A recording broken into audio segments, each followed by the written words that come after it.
back to another episode of the Garment Decorators podcast. We're joined with Martin today, our Managing Director. Thanks for joining us. Good to see you both again. And you? Second time round on the podcast. Yeah, overwhelmed. This is nice. Twice in a year.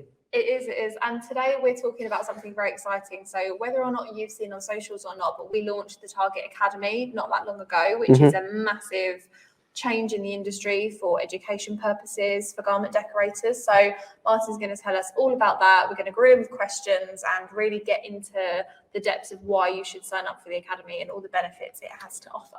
Absolutely. It's something that's very, very close to my heart, is education generally. You guys and Stahls do a fantastic job on educating people on heat printing generally, and all the tips and tricks and how to be efficient and make money and profit from that. But as we outlined when we first launched the Academy, was that most of the customers that we meet, they have a handle on how to decorate garments, but they don't always have a good handle on sales, marketing, business efficiencies, and the numbers. Yeah. And why should they? I mean, it's a career in itself, each of those, and there's breakdowns within that. So you could be into marketing, understand it, but you don't understand the social side of it, but you understand maybe advertising. So what we wanted to do was collect all of the great content that we've gathered over Stahls' 90 years, ours 40 years plus, the tens of thousands of customers that we've met that have come and seen us, and kind of just given us little nuggets, little gems of, oh, that's a great idea, we should remember that. Try and document all those, put those into one digestible space, if we can, make it very flexible, that you can watch, read and listen to it, watch it on TV, watch it on your phone, listen to it in the car. Bite-sized chunks, so it's not thousands and thousands of pages. I think all of us have read lots and lots of books in our chosen subjects about business and marketing and things. And unless you've got a holiday booked, you're not going to get through it. I used to read thousands of books over the years, but it was always on holiday. But I drive for 10 hours a day, and driving home every week for 5 hours, I try and listen to podcasts. Sometimes it's music, sometimes it's fun, sometimes it's business, sometimes it's not. But not everybody, especially sole traders, have that opportunity to have free time to listen, especially if they're not driving home, if they're working in a garage, for instance. But the idea was that we would take all this content, deliver it in a more commercial and contemporary way, so podcasts, videos, that type of thing, but put it into a platform that people could follow it in the order and the process, the order in which it makes the most sense, in bite-sized chunks across 4 main pillars, which is really, for me, is finance, sales, and marketing, because I think they're separate. A lot of people get confused and think they're the same thing. And finance, which I know sometimes people find that dull, but if you don't get your numbers right at the beginning, even in a kind of a virtual environment, you don't have to spend any money. You can do the math. You can start to calculate that, work out what makes sense, doesn't make sense. It's really, really important. Now, there are on the Academy website, there are modules and lessons. I think we're about 160 lessons so far that people can log into. And there's work documents as well, like a workbook you can download, and it just poses those questions. You don't have to get embarrassed. You don't have to share your answers with anyone initially, but it just makes you walk through those thought processes rather than come in at, 3rd level, spend a load of money and find out that there's no customers for what you're trying to offer. So it just is a very smart way to start before spending any money. We've had this conversation before. Grab a coffee, have a read, have a think about it, and then just go out into the market. But it gives you some very digestible, step-by-step processes to actually exercise those thoughts, so that you're more successful, really. That's the goal and plan of it. Like you said, it is live. You can watch, read and listen, depending what floats your boat.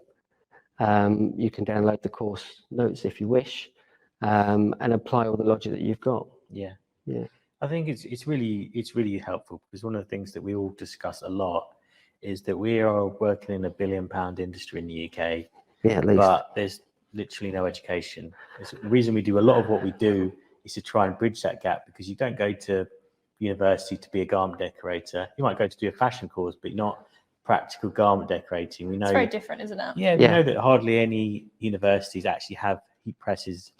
Maybe one in a whole university, one embroidery machine at most. Exactly. I mean, I've been in the industry a long time, but I didn't go to university, but I did study design, history of art and graphics, but no one taught me how to make money from it, make a living. No. They just taught me how to do it. Yeah. So the day I left, I needed to make money from it, and I didn't know how. Yeah, and I'm sure a lot of people listening have chosen to go into something like garment decorating because they're more practical people, and perhaps academia is They're not for mainly them all anyway. creatives. Yeah. Yeah, Yeah, and those other topics don't sound very sexy because if you do study them, they seem to be very long, drawn out, heavy, thick Yeah. books. You know, if somebody wants to sell an educational book, they'll make it 400 pages so it looks like it's worthy yeah, of studying. But there aren't many people that can digest that kind of content. It's dull and it's boring. Um, Most of the lessons are 2 or 3 minutes, but they are 2 or 3 minutes worth of reading, listening, watching, and then going away and thinking, what does that actually mean? yeah, And then working out, you know, so for every 3 minutes, I think you're probably looking at between an hour a day and a month's worth of consideration, thinking about it. Does it make sense? Does it not make sense? But you can get through the whole thing pretty quick, but the trick is to absorb it. yeah, The great thing about the platform is that you can stop, start, replay, repeat at your leisure. yeah, There's no forced timeline on it. If you want to mull over one module for a whole month, you do what you need to do. If you want to go back and repeat and do the whole thing again because you can't remember the first few, go back and do it again. There's no charge for that. Just keep going back. Yeah, I think it's a more contemporary, more logical way of doing it. We do deal with adults. Our attention span as we get older is, to be fair, is not as good as it is when you're in your teen. So your aptitude to learn things is not as great. So you just want to get to the point. You just want to know Yeah. the meat. You know, get to the point, get to the facts that can help me. So that's the idea with this Yeah. this platform. So what are some of the topics that are covered in the academy that you think might be particularly useful for people? Things that people don't necessarily even know they need to do, or things that they don't perhaps give enough attention to, but really, if they really want to be successful with a garment decorating business, they need to just be like, cut the crap. I need to understand this. I mean, the great thing with all these lessons is that they are basic lessons for any kind of business. Yeah. You know, unless you want to have a hobby and if you want to generate income, these are good for everything. So it's not just heat printing. Yeah. If you're in embroidery or any like kind of walk of life, they're logical things to ask yourself. But if someone said business plan, they probably expect that's what they get asked for from a bank when they're borrowing money. Yeah. No one creates a business plan unless you do business studies at school. No one teaches you how to do that. No one asks you for a sales strategy. I mean, they sound like Harvard questions. They're not. They're just basic things. Supply and demand. You know, if you live in the middle of the mountains with sheep around you, you're not going to sell many school leavers hoodies, are you? Because there's no schools. So if you know your market, I mean, we can touch on a few points from some lessons. There's some real favourites I've got in there, which I was super keen to get them in there. Yeah. This is one of my passion projects, not so much the academy, just the education of things. Yeah. It's really important. So give me one of those lists. I just want to share with you, because I've scribbled and highlighted all over these, because I think these are kind of essential.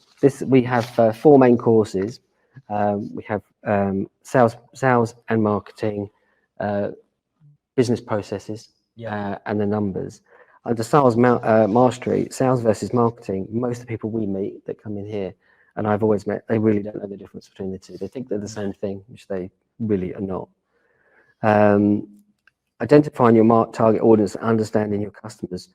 People feel that, okay, I really like the idea of heat printing. I'm going to buy a press and I'm going to print shirts. And you go, okay, my first question would be to who, why, what price, and when, and where. Yeah. Where are those customers? You might want to get into school leavers prints, but if you, like you said, if you're not nowhere near a school, you don't have a network in the school. But if you're a Rotarian or you work with scouts or football clubs and things like that, that is your go-to. That makes more sense. That's your network.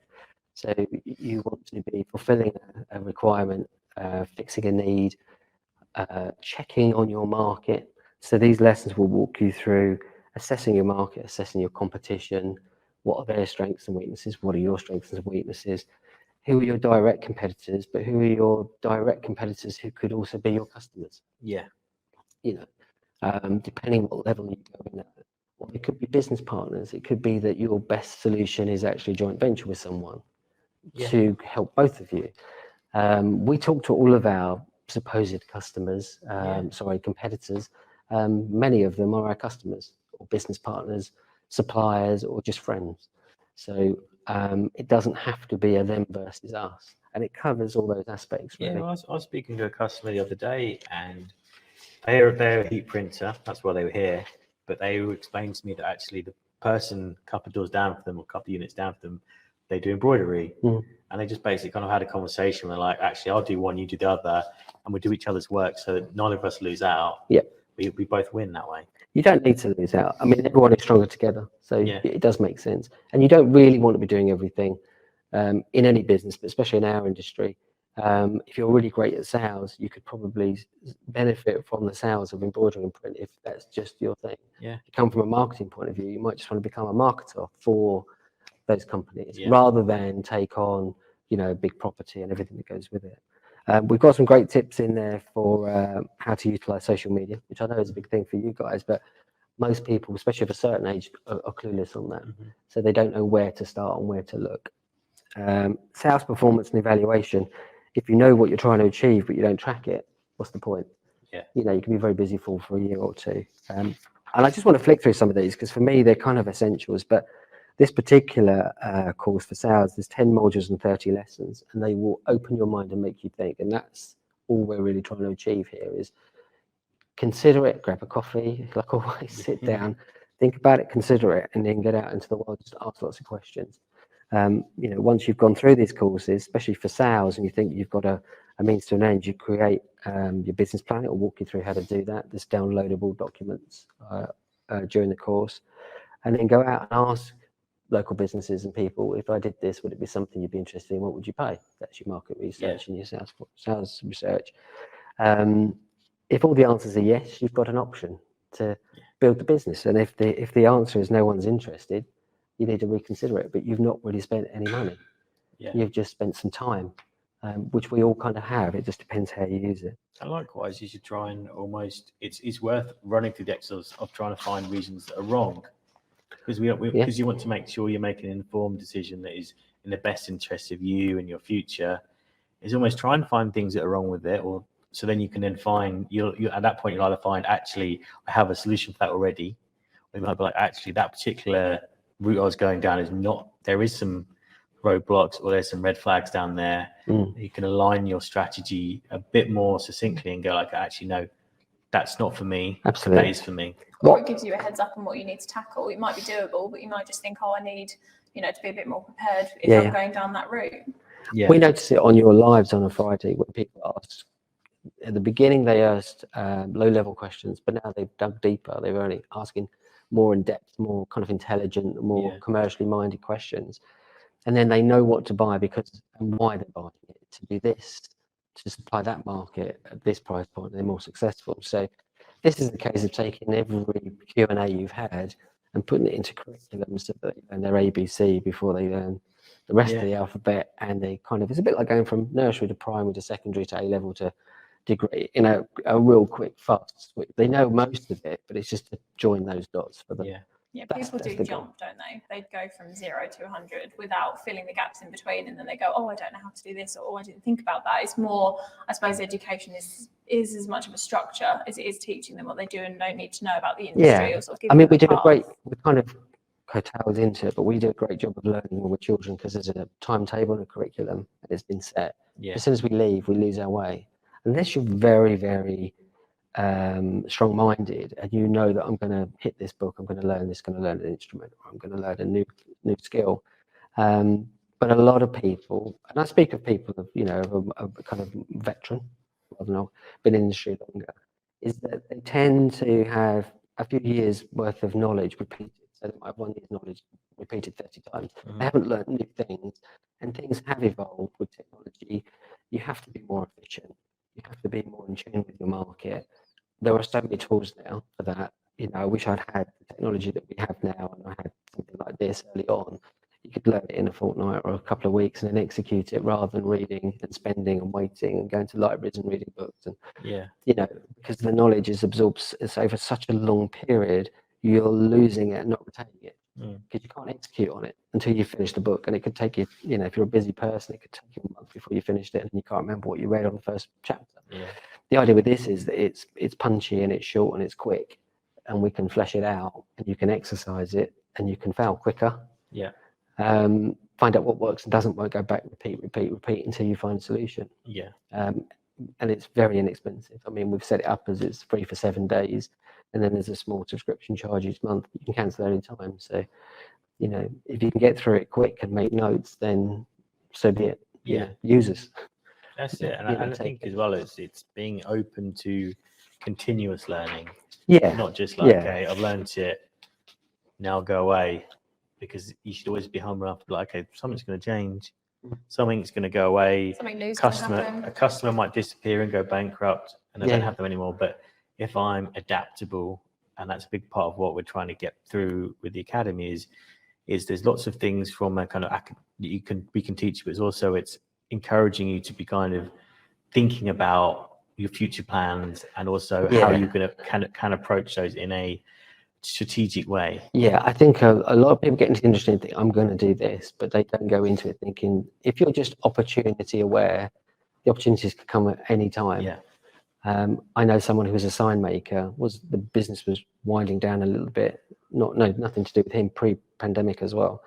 But he was very much involved with speedway racing on a weekend, and they were high-end leather jackets, loads and loads of branding on it.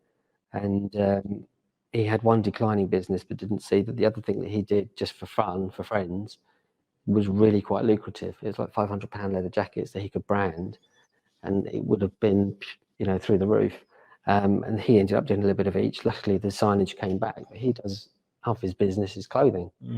But he was in it, but he didn't see it because he was so busy as a sole trader working over here. So, yeah, being opportunity aware and having all those tools in your arsenal is like a toolbox in your back pocket. Once you've got all those things, you can apply them to most things. You can analyze deals and opportunities quite quickly if you think, okay, is there a market? Tick. You know, if you go through the worksheets, is there a market? Is there a demand? Is there a problem? Is there a fault? Can I add value? Were all my competitors' weaknesses that I've assessed are in that market? I'm nice, I'm charming, I'm personable, I can do this, I can do that, I can turn it fast, I can move slowly. They're the incumbent, they've had a lot of good times, and then they've got lazy. That happens a lot in industries. That's why you've got Virgin. I thought BA they could do a better job. If you think you can get into that market and do a better job of it, and you can prepare a case for yourself, you should go for it. You know, there's as many new startups and fantastic successes now as there's always been, but you think surely everything has been invented. There's no chance. Why would I bother? But there is. And people retire and people shut down for whatever reasons, you know, money, health, wealth, whatever it be. So, opportunities everywhere. I mean, that we have to decline opportunities within our group because, you know, let's stick to our core business, but they're everywhere all the time. You know, it's disappointing that you can't jump on every single one. And for sole traders with Wix, Square, all these different types of websites and social media and, you know, some inexpensive equipment and a camera, you can get up and running and start marketing yourself. You know, we've got people that run businesses just on Instagram, TikTok and Facebook, don't we? And they do really well, no overheads. So it's amazing. I think that unit that's in there about the SWOT analysis and learning how to do business analysis, more marketing and sales analysis of your business is one of the most important ones in there. So that's the strength, weakness, opportunity, threats. Yeah. Because it's one of those things you have to continuously do, probably on a weekly or monthly basis, just to make sure that you're heading in the right direction. Yeah. Because things can change so much, new competitors can come in.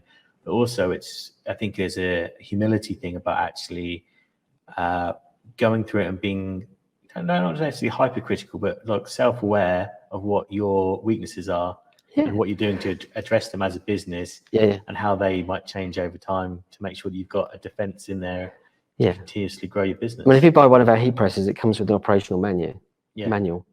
But if you start a business, most people don't write a manual, which is a business plan. You can call it what you want, but it's like a blueprint for success if you want a buzzword for it. But it's document what it is you're trying to achieve and how you're trying to do it, to who, with what, to hit this kind of number. So within an hour, you could download the worksheet for, say, the business one, which is, I've scribbled all over it, but it's that one. And this would become your business plan. You know, it outlines the things that you should ask, how you should set a business up if it's proprietary, sole trader, that type of thing. We're not giving legal advice. We're just saying, you know, these are the steps that you should consider in this order. So if you're looking to start a business and you've got a plan prepared, go and speak to an accountant, because don't come and buy a machine straight away, because you'll pay VAT on that. Yeah. And if you've got an incorporated company and you expect to achieve a certain level of success, your first employee, even if they're not on payroll, they're just contracted, should be an accountant, because the day you start spending money, the day before that, you need advice on where to spend it, how to spend it, so they can start saving you the VAT, so you can charge it. You'll be more perceived as more professional, because you're giving people VAT receipts. If you're supplying businesses, they want a VAT receipt. So if you're not charging it, it's okay, but you're not preparing yourself for success, because you're going to be expecting to stay under a certain threshold, and that threshold, depending, even if you've got a small overhead, is probably not going to generate what you want it to. It probably sure as hell is not going to allow you to take a premises and bring people in, which you need to scale it and have people doing certain aspects of job, different skills. So if you've filled all those things in, it's private, it's yours, you just fill them in. One, it's something that you can then take to family if they're going to back you, a bank if they're going to back you. You speak to an accountant, they can see that they're talking to someone who's considered what they're trying to achieve, and hopefully give you some advice. And the same with people like us. If you brought and say, look, this is what I'm trying to achieve, I'm trying to do this, this, and this, and this, we can plug in better advice. Rather than say, well, I don't think you should buy a machine for X amount because you haven't got a market yet, which is what we do. We send people away, don't we? Say, look, you really need to do some planning. So where we've had to send people away empty-handed and say, look, you need to do a bit of market research, and they're thinking, I don't know what it is, I don't know what you mean. They will have some tools at their aid. You can print this off as many times as you want, make as many iterations as you need, and then share it with friends and family and other business people, and say, does that look like it makes sense? It does. It looks like it makes sense to me, and the numbers add up. Okay, well, if you can gross that and net that, then that makes perfect sense. But I actually think the numbers are sexy. We were talking earlier about the financial side. People think accounting is dull and boring. It's not. It's actually everything. It doesn't matter if you've got a good idea. If it doesn't pay, what's the point? No. So you should mind your own business. You mind your own income if you're employed anyway. So you should get a basic understanding of it. At least you'd know when you do hire the accountant what they're talking about. Doesn't mean you can do their job. No. I don't do the job of Richard, our financial controller, but I appreciate the numbers coming in and going out and what the key elements should be. If I can get this percentage going in, I can net that coming out. That will pay for things, and we can invest and move on. And we share that advice with one another. So those lessons are in there for everyone. Really. It reminds me of when we had Chessie from Squeegee and Inc. on the podcast of last year. And we said to her, what is the sort of most important thing or biggest advice you give to anyone? And she was like, her tone very much changed. And she was like, I'm being very serious here, is get someone who knows about numbers, either as an advisor or in your business. I think it's the first employee. She was just burning money. And it wasn't until that point that she started to become successful once she understood where the money actually went. Yeah, I mean, I won't go into too much detail because it's probably another podcast per course. But the numbers one, it is setting KPIs. Average order value. If your average order value is £100 and you're making 20, but your costs are X per month, you could see on day one that you're never going to make money, or you're going to make enough, or you're going to make loads of money. So you can see in a virtual world if you're going to stand a chance. If you played Monopoly and you only bought Old Kent Road and the cheaper ones, and you didn't pay attention and you didn't invest in hotels, you will lose. Because the game is designed to take the better real estate and invest at the beginning, hang on to your cash flow, don't use it all up, and then charge rent on everyone else. If you don't start with the right mentality, some you'll win, some you'll lose. When you're in business, if you lose, you go bust. And you lose heart and energy, and you have to lose good people around you. So if you start with a good, solid plan, you stand a really good chance of surviving. And unfortunately, in many countries, especially England, most startups don't really survive.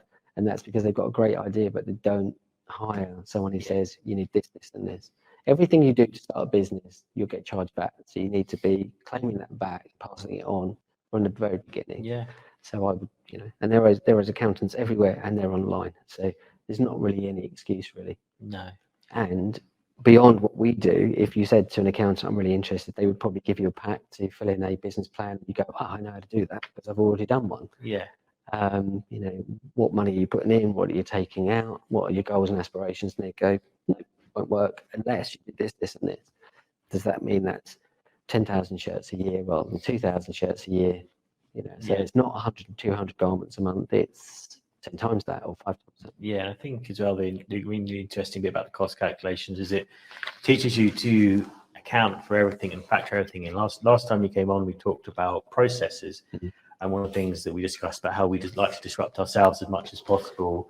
And it was understanding the flow of how someone orders some heat transfers from us, how that flows through the building and all the touch points it goes through and where the bottlenecks are. But it's kind of the same thing, that same process you flow through teaches you a lot about the true cost of what you're doing, because it's not just, and we try and tell everyone, it's not just a t-shirt and a transfer.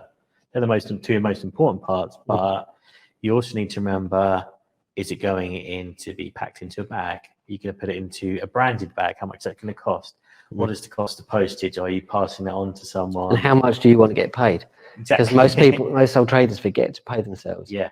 So they just have they own a job. They don't actually get paid for it. It might be that you're never as well rewarded as employees down the line if you own a business, but there are some benefits to owning it. Yeah. And there's obviously can be lots of sacrifices at the beginning, but at least if you enter these things with an open mind, Yeah. most things you get into, you kind of know what you're getting. It's a bit like you're just flying blind if you don't create some kind of in an exit strategy and a plan of how you're going to get to it. Yeah. It makes perfect sense to me, and I just think it's very scarce. There isn't this kind of content is not out there. No. Unfortunately, not so much in our industry, but if it is, you're paying ridiculous amounts of money, which would mean that you'd have to make millions to pay for it, which doesn't make any sense either. No. So, you know, for the price of a couple of Starbucks a month, it's, you know, and if you're very serious about it, you could probably get in, learn it, understand it, come back out. You could always re-register another time when it's sunk in. You know, our goal is to just educate and give everyone a bit of a leg up, really. Yeah. And it also gets you to think in not just year at a time, it's multiple years at a time. You really need to be planning for 2, 3, and 5 years as well, which I think is really I mean, business planning, I'd say what we kind of do here is that you look at the past. If you haven't got history, I would look at competitors' history. So on your business and strength, if you're going to start a business, I think in the marketing and the sales one, it's got strengths and weaknesses, because you should do all the courses so that you fully have an underpinning knowledge across what we call the 4 pillars, really, to hold up what you're planning to achieve. Is that if you've only just started going, I would do a full deep dive analysis on everyone else and where they have been and how they've grown or they've shrunk. If everyone has shrunk and the market is trending down, you can get in it, would you? No. Unless you can see what their Achilles heel is and you think, I'm young, I'm socially savvy, they're all not, they're dinosaurs, we can take this over. And then you might find that they're all trying to sell up. You could buy them, or you could take over their mailing list, or, you know, there's things you could do. So I would never be completely put off, because we said there's opportunities everywhere. But yeah, if you haven't got history, you need to start tracking numbers. If you've got 1 year, if you've already been trading and you've got a second year to look at, you can see, right, okay, I want to grow this area, shrink that area. But if you can forecast for the next year and have a view on the next 2, 3, 4, you make wiser decisions at the beginning. So instead of buying, say, a piece of equipment like a heat press, I'm going to buy an entry-level basic, then I'm going to do this and I'm going to do this. If you think there's a case for the business and you can be more efficient at the beginning and buy a better piece of equipment, or approach it with a kind of a long-term mindset for growth, your investment will get paid off quicker. You won't be selling and rebuying the same piece of equipment and retraining people on how to use it. So it will be a smarter role. Most people don't get into business, I'm just going to do it for a year. If they are, they're not really taking it seriously, or they've not planned beyond. So yeah, I mean, we plan here for the next year and the 3 to 5 and the next decade. It's a bit like acquiring buildings and equipment that it's got a long payback on it. You should, you know, if you're doing it seriously, you should plan, does this look like in 10 years? How many people are in it? What would the market look like? Is it going to be younger? Is it going to be more dynamic? Will I just be selling online? Do I need bricks and mortar? You know, if you're in sports and fashion, you probably would be completely online. You probably won't be in a high street. You haven't got all those overheads. So what does it look like in the future? And do your plans and the decisions you're making now make sense then? Yeah. You can't predict the future, but you can plan for what you think could happen. Yeah. But if you've just got one eye on it, and like you said, a view on it, it makes perfect sense across all of those pillars with finance and everything. So if you go and find an accountancy firm, maybe you don't want someone who's going to retire in the next year because you want someone to work with you for the next 5 or 10. So it helps, doesn't it? You've got a picture of what the future could look like if everything went well. Then you'd be a bit more conservative and put it back. If it stayed the same, but the margin got better, what would it look like? What could I invest in? I think that's what you touched upon there about finding the right person to help you. That is really important as well. Yeah. It's in the same way that the reason people listen to this podcast, listen to it because we have built a relationship with them and they know that we have the best products for their business. But you should apply that same logic to the advisors you're getting into your business. Yeah. You want to have someone who'll give you a direct and honest answer. I'd go and speak to a couple of accountants, and if I didn't get the answers or the chemistry that I thought I wanted, then I'd ask another one. Yeah. And if you just have to be honest and say, if they follow up and say, will we be skewing your business? Say, no, I've gone elsewhere, but you can never say never. Yeah. I really appreciated your time and effort. You don't want to burn any bridges because you might be selling them T-shirts and print, and they could be potential customers, couldn't they? But you need to be comfortable. But I would suggest that you look for scale and say, in 5 years' time, does this partnership, supplier, courier, will they all work with me so that I've just got to plug this in and it'll go? Yeah. So, and it outlines all those questions. If you download it, and we're updating these documents all the time. So if you work through it, I think you will come out more knowledgeable and wiser generally. I mean, I went through it and I thought, I've read this. We've put the things together. We even got the whole of the sales team to work through it because it helped them. Well, I think it's important. But I mean, myself, Molly, we're in the marketing team, but you always, part of us kind of improving our education within Target is yourself and Richard and others teaching us about the whole of the business, makes us better at what we do as marketers. Of course you do. To understand. Yeah, because you can't sell. I mean, it's pretty honest. If you don't believe in something and you can't do it, you can't stand in front of a camera because people are going to go, they have no idea what they're doing. Yeah, they're pretty obvious if we weren't that interested. And the only way to become an expert is to just get skin in the game and touch it and do it and make mistakes and learn it. And then be honest with those mistakes. So if you're doing a live and somebody does go right, you just go, that's how you don't do it, because the transfer's up the wrong way, because people need to see, the cracks, the wrinkles and all the problems that can have, because they'll all do it. I think people know as well that stuff isn't as seamless as it may seem. Like obviously in our polished videos, we try and give it a bit more of a polished look so that it's easy for people to follow. No, we've got to be lives and stuff. If it was all perfect all the time, people would know it wasn't real. No, it's just not real. You need to be, you've got to be transparent, because it's not Hollywood. This is, we obviously we want to give production levels and try and help people and make it clear and concise and sharp, so it's not fuzzy, so they can see what you're showing them. Just be really, really honest. For me, this academy it's a generous suggestion from all of us. Every piece of knowledge that we've ever had within group research, is just get it out there for people in a concise manner. It's an evolution. It's evolution. It's going to continually be added to, and it's really to catch up with the level of education you guys and Stahls will do online with how to actually make the garments. I don't think there's probably many people who have ever followed any of the group companies that don't know how to do it. But there is a big void in areas where, especially people are very new to business generally, who were employed and now they're going on their own. They're just to give them some underpinning knowledge, really. And for those who already know everything or most of the things, it's a really good refresher.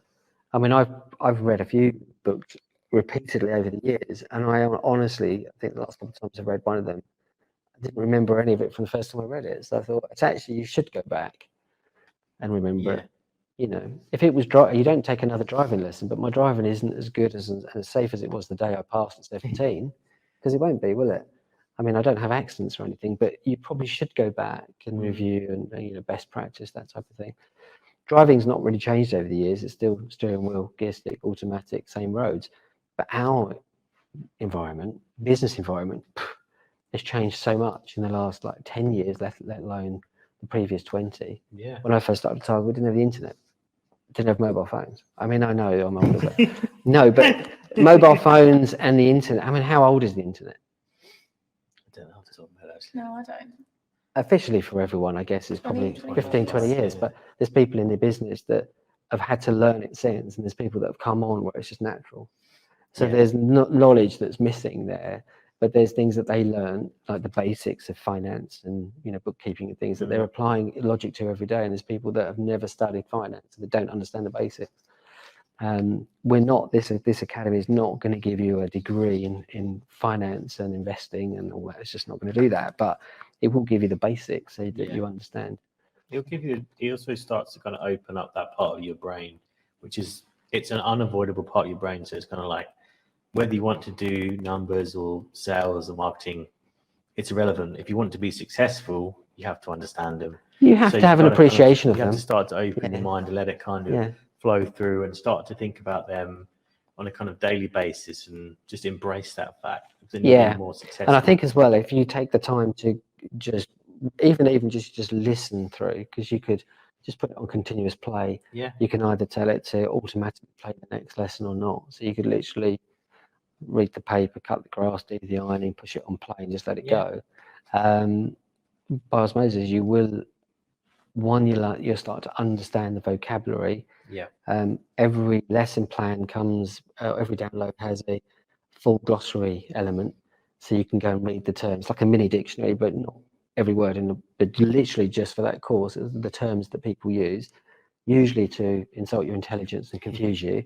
You have sometimes in finance and IT, people just try and blow your mind with these fancy words, but they're just usually just acronyms.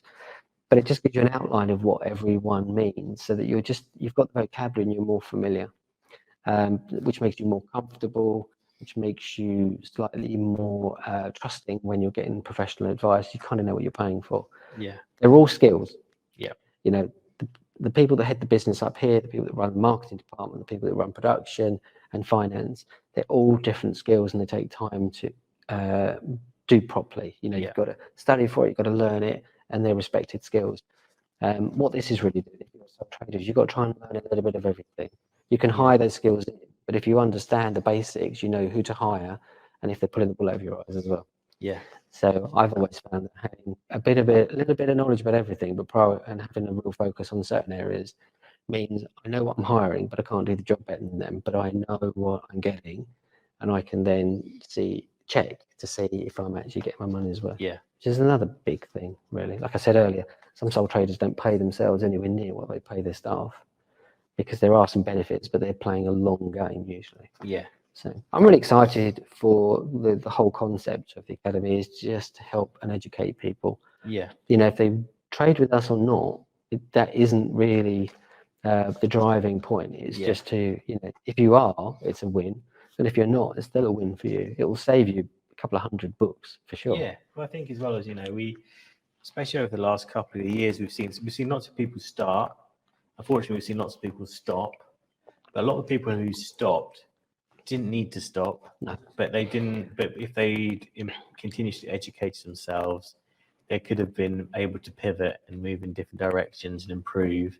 And likewise, the people who've seen start, and some have gone on and just been fantastic and gone and grown and grown and grown. Some have kind of given up. Yeah. Probably if they spent a bit more time educating at the beginning or in the middle even. Yeah.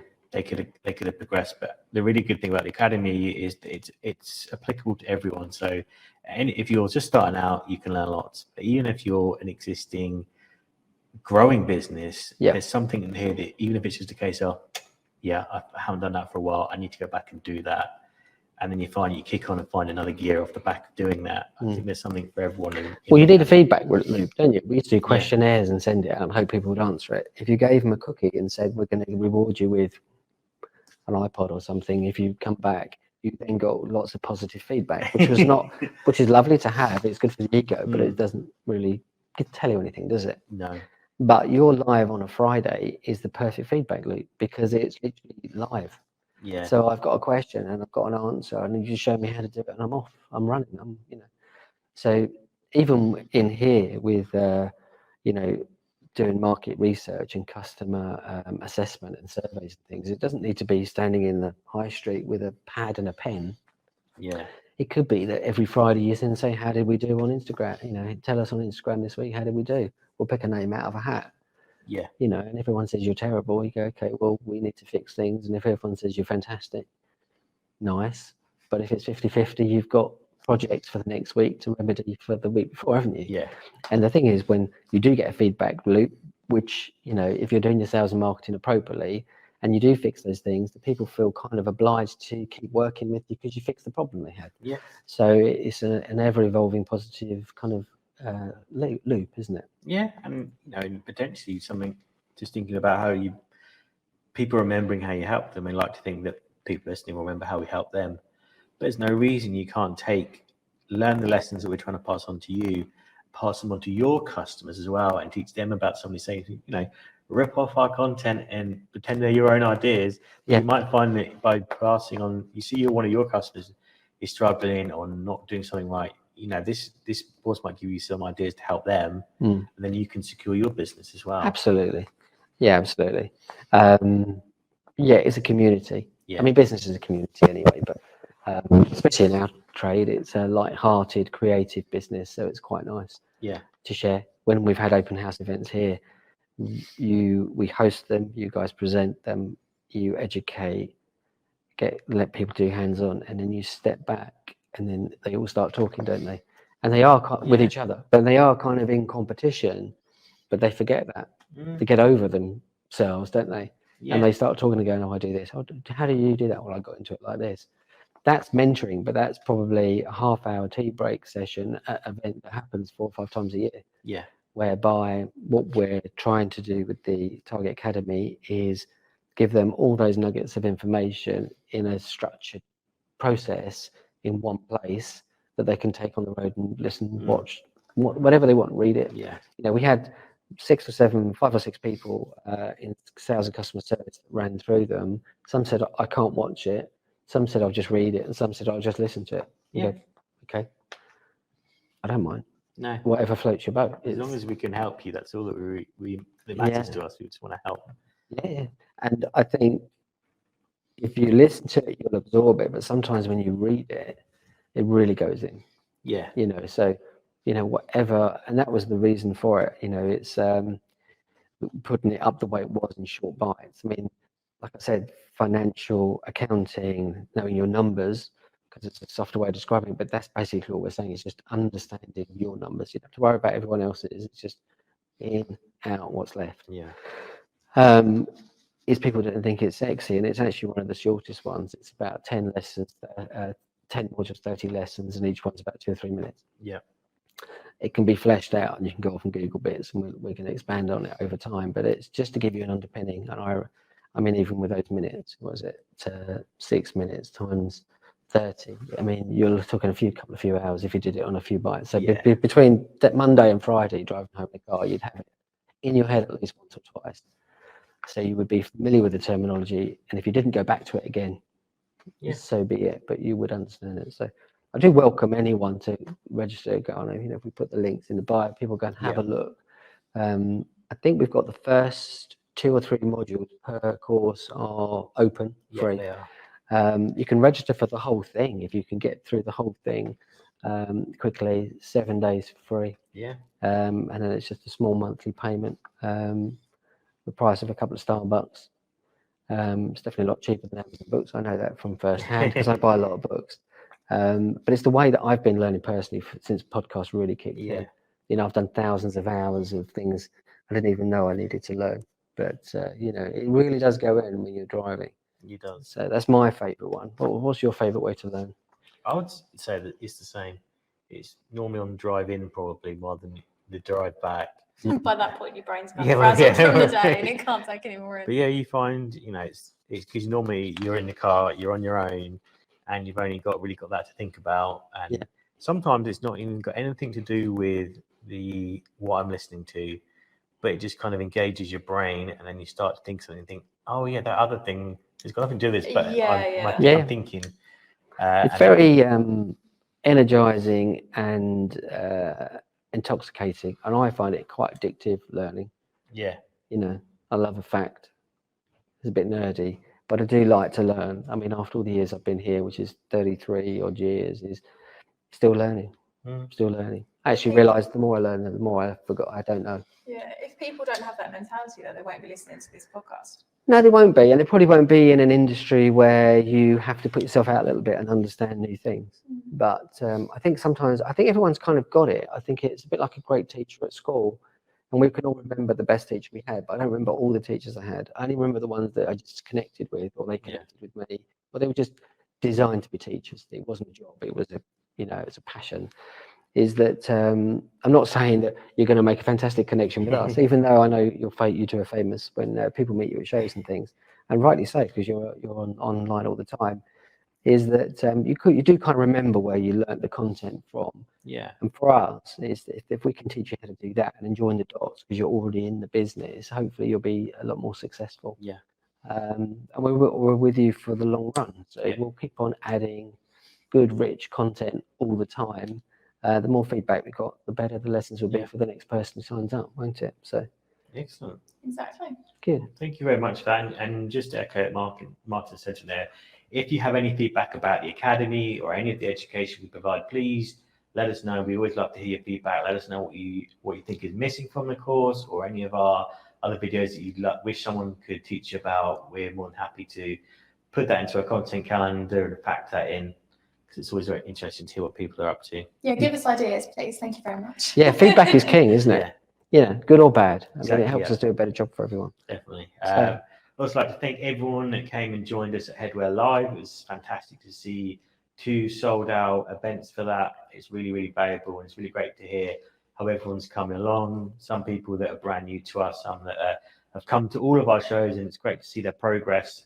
It's always really, really interesting, and we'll try and share as part of these courses any of the feedback we get from that and the mistakes or positives we see, always factor into that as well. And don't forget to like and subscribe if you're watching on YouTube. Follow if you're on Spotify or Apple Podcasts, because we'll be back again next week, and we've got some really exciting guests lined up over the next couple of months as well. So don't forget to subscribe.